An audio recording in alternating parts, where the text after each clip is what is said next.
If it's not about sports, I find it very hard to concentrate. What's up, guys? It's Braden here from Dragon King Sports, and today we have the second installment of my Dead Stadium series.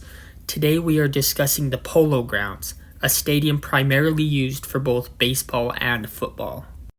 The Polo Grounds, located in Upper Manhattan, was technically 3 and maybe 4 different stadiums. When doing research for this video, it was kind of hard to pin down a lot of things, but in particular, there are varying accounts of how many Polo Grounds actually existed and also what exactly constitutes a stadium in the first place. The OG Polo Grounds opened in 1876 and was demolished in 1889. It was actually built for the purpose of polo. It was named descriptively rather than given a name formally. It was literally just grounds for polo. For those that don't know, polo is a team sport played on a horse track where participants are divided into teams, ride on horses, and have the objective of scoring goals by using a long wooden mallet to whack a ball through a goal. Think of it as a mix between horse racing, soccer, golf, and hockey. I remember one time when I was working, it actually came on ESPN, and I got to watch it a little bit, and honestly, it's pretty fun to watch. The original Polo Grounds stood at 110th Street between 5th and 6th Avenue in Upper Manhattan, New York. The New York Metropolitans were the first baseball team to play there, being a semi-pro team with some players who would be considered roughly major league caliber. Baseball was much less organized in the 1800s. The major leagues weren't actually established until 1903. Before that, there was the National League and the American Association, but teams often came and went in both leagues. So in the 1800s, you basically had a random collection of teams with varying levels of talent on each team, occasionally playing exhibition matches against each other, and in some years it culminated in a championship series. The New York Metropolitans ownership elected to divide the team in two, with the second one being called the New York Gothams, but would later call themselves the New York Giants. Players from the Troy Trojans were recruited to help fill out both rosters, and the original Polo Grounds were also divided, with an east field and a west field. A second deck was also added in Polo Grounds in 1883, and the capacity was about 12,000 at its highest. The original Polo Grounds hosted what could be considered major league games the same year. The two-field setup proved problematic due to the fact that the west field had a poor playing surface. The Metropolitans and Giants alternated play on the east field later on, but the Metropolitans would move to the St. George Cricket Grounds on Staten Island in 1886. The New York Metropolitans soon became known as the New York Mets, although not the same New York Mets that play today. The New York Giants were favored by the city, but the Mets started the 1884 season in a brand new ballpark called Metropolitan Park.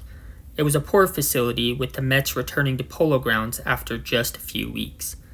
The Mets won the American Association pennant, and as such, the Polo Grounds hosted its first ever World Series between the Mets and the Providence Grays of the National League.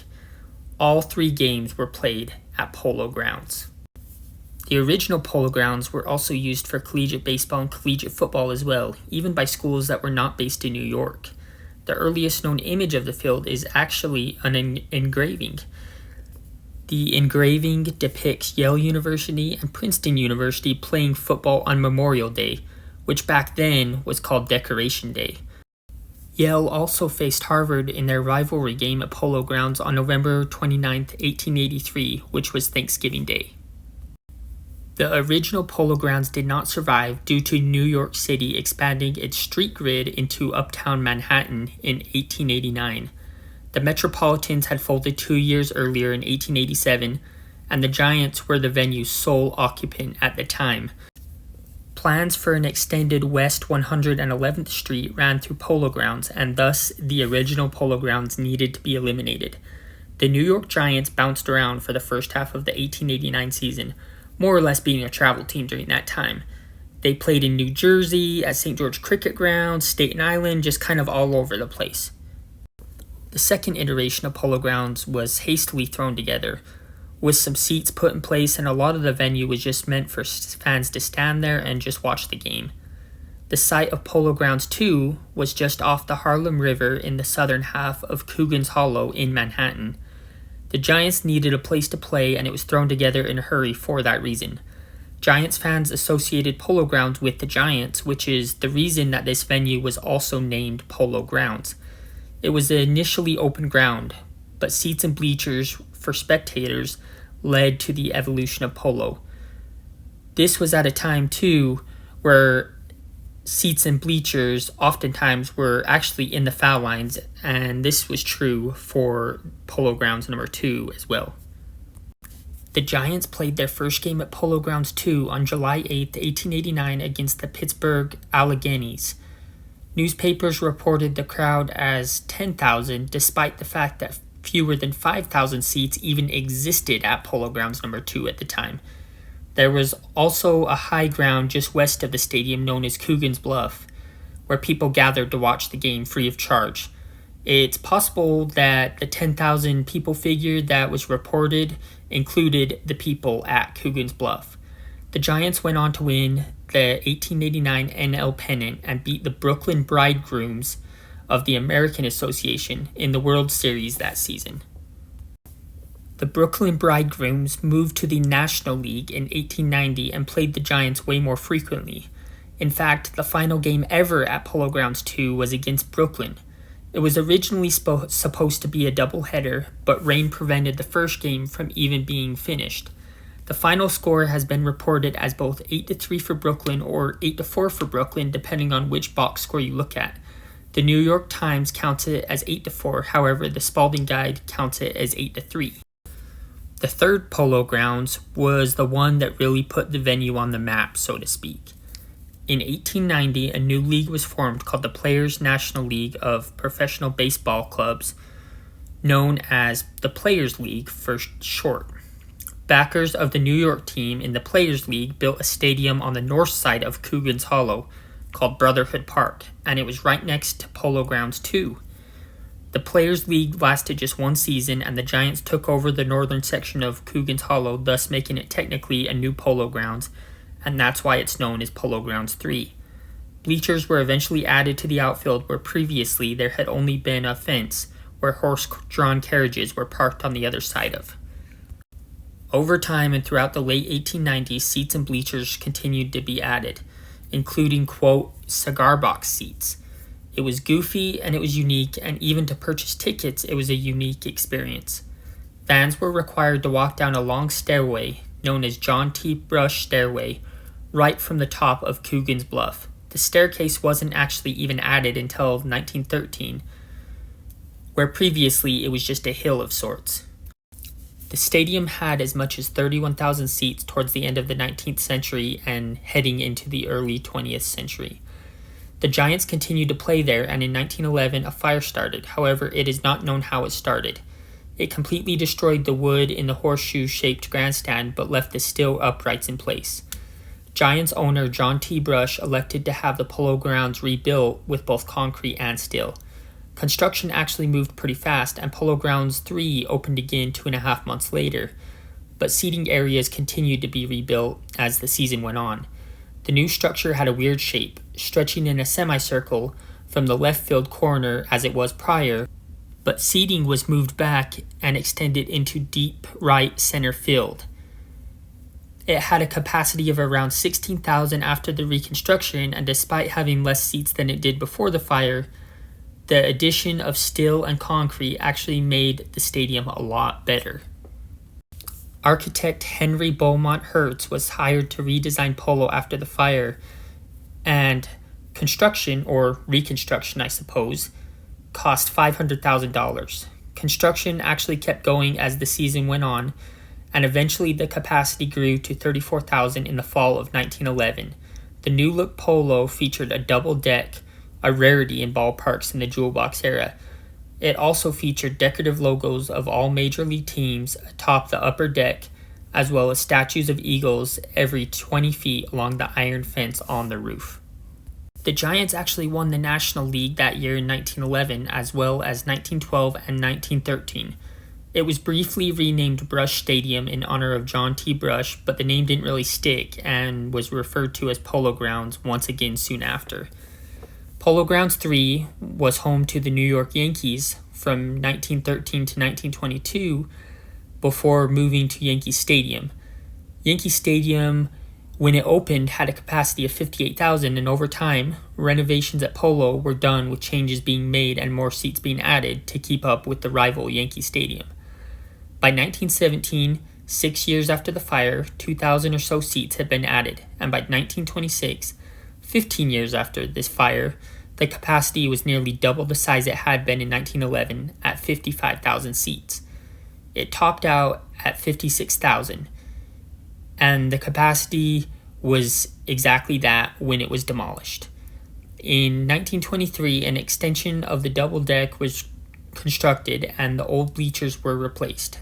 The roof extended 21 feet into left field, and balls often hit it. Polo Grounds III definitely had its idiosyncrasies. It was more or less shaped like a bathtub, even being called the bathtub informally. The bullpens were actually in the field of play, and if balls were hit there, players would chase it and interrupt relievers warming up. Left field line was 279 feet and right field line was 258 feet, but the left and right center field gaps were 450-foot distances. The base of center field clubhouse was 483 feet away from home plate, making it very difficult to hit an out-of-the-park home run straight forward. The outfield sloped downward too, and people in the dugout could often not see the bottom half of the outfielders. Polo Grounds III would exist for more than half a century, and when the Giants moved to San Francisco in 1958, it wasn't long before another team joined the National League and used the stadium, and that was the New York Mets, who began play in 1962. However, they only used it for 2 seasons before moving into Shea Stadium in Queens in 1964. Through the years and through many expansions, Polo Grounds kept its distinctive horseshoe shape, with the ridiculously short distances to hit home runs on the sides to the left and right, and even more ridiculous distance to the center field wall. Polo Grounds III hosted several professional football games too, beginning on December 4th, 1920, when the Buffalo All-Americans played the Canton Bulldogs in the very first year of the NFL, which was then named the American Professional Football Association. The Buffalo All-Americans won that game 7-3. In 1921, the New York Brickley Giants played the Cleveland Indians, not the baseball team, the football version, and lost to the Indians 17-0. Both the New York Giants football team and the New York Titans, later renamed the Jets, used Polo Grounds III as their home field. The Giants moved out in 1956, while the Titans/Jets, who began play in 1960, played there until 1963. Polo Grounds III was also used for many college football teams that were nearby, such as Army and Fordham. Army was a perennial powerhouse during the World War I and World War II eras due to most men between the ages of 18 and 22 being drafted into the military and often foregoing college. Army and Navy played several high-profile games there during the early part of the 20th century. The Polo Grounds III was also the site of the heavyweight title fight between Jack Dempsey and Louis Angel Firpo in 1923. It also hosted the middleweight title fight between Harry Greb and Mickey Walker in 1925. Joe Louis, who himself would have a venue later named after him, and probably what will be a future episode of Dead Stadiums, fought Billy Conn at Polo Grounds III in 1941. It also held the rematch of heavyweight champion Ingmar Johansson and former champion Floyd Patterson on June 20th, 1960. However, Polo Grounds had not been well maintained since the 1940s, contributing to its decline. Ticket sales were not great, despite the Giants having a relatively successful tenure there. The New York Giants football team also quit playing there after the 1955 season, choosing to play at Yankee Stadium instead. The fact that the football giants had moved out and were no longer paying rent caused financial stress for the Giants baseball owner, Horace Stoneham, who had no money for stadium upkeep, and he was forced to lay off all the maintenance workers, causing Polo Grounds to slowly decay. Jewel box stadiums, as venues in this era were often called, fell out of favor with fans as the 20th century wore on, and the fact that the stadium was understaffed and suffered financial constraints only made things worse. There's no universe in which Polo Grounds could have lasted. It was destined to become a relic of the past, like the typewriter or Model T cars, only to be remembered by talking to old heads or seeing old black and white photographs. I had said the stadium fell out of favor with fans, but I didn't exactly explain why. Several inconveniences were present, such as very little parking space due to the fact that the stadium was constructed at a time when cars were not widely used, and also exit and entry problems as well. The fact that the stadium was slowly decaying only exacerbated the problem. The beginning of the end was in 1961. City administration considered Polo Grounds to be unsightly, dangerous, and just outright a problem. They planned to demolish it and build housing over it, but the obstacle to doing so was the ever-stubborn Coogan family, who obviously didn't want that to happen. The city took eminent domain over the stadium, and a court battle with the Coogans ensued. The city eventually won the battle and got the rights to it, and plans to demolish it began. The final Mets baseball game, played at Polo Grounds, ended with a 5-1 Mets loss to the Phillies on September 18, 1963. One more baseball game would be played there, the Latin All-Star Game, with the National League beating the American League 5-2. The New York Jets played their entire 1963 season there, with the final ever event at Polo Grounds being a 19-10 loss to the Buffalo Bills on December 14, 1963. The Polo Grounds was demolished in 1964 with a giant wrecking ball painted to look like a baseball. It actually was demolished over the span of 4.5 months with a crew of 60 men working on it. The Cleveland Indians bus passed by the Polo Grounds while the demolition crew was working on it, and Dick Donovan, pitcher for the Indians, said facetiously, "Boy, they must have had a hell of a game there last night." A housing project was built on the site of Polo Grounds called Polo Grounds Towers, and that still exists to this day. It was opened on June 30th, 1968, and is owned and operated by the New York Housing Authority. A plaque within the complex marks where home plate was at the Polo Grounds. Several historic baseball events have taken place at Polo Grounds, so let's talk about them. The first one is the infamous Merkel's Boner in 1908, and quit laughing, I didn't come up with it. Basically, here's the situation. The score is tied 1-1. It's the bottom of the ninth with 2 outs and runners at the corners. New York Giants player Fred Merkel, who was on first base, didn't touch second base after shortstop Al Bridwell hit a single into center field. Although the runner on third advanced to home, the rule states, quote, "A run is not scored if the player advances to home base during a play in which the third out is made," unquote. This is per the official MLB rulebook, rule number 5.08. In those days, fans exited via the field, so fans began streaming onto the field, believing that their Giants had just defeated the Cubs. However, seeing an opportunity, Cubs second baseman Johnny Evers shouted to outfielder Solly Hoffman to throw him the ball so that he could get a force out at second base, due to Merkel not having tagged up. Hoffman weaved through fans and retrieved the ball. There are conflicting reports as to what happened next, however. Some say that Joe McGinney, pitcher for the Giants, intercepted the throw and chucked the ball into the stands. The second account states that this never happened, but Evers just caught it and tagged him out. But even if it did happen, Evers either retrieved the ball from the stands and still tagged him out, or he just found a new ball and tagged him out. Umpires consulted, and they called Merkel out. Some newspapers reported that several Cubs players had restrained Merkel, preventing him from advancing to second, although this claim is dubious at best. The Cubs would go on to win the pennant and the 1908 World Series, which would be their last until 2016. The game became infamous, and Merkel's quote-unquote boner became even more infamous. The Polo Grounds was also the site of Willie Mays' catch in the 1954 World Series. It happened during Game 1 between the New York Giants and the Cleveland Indians.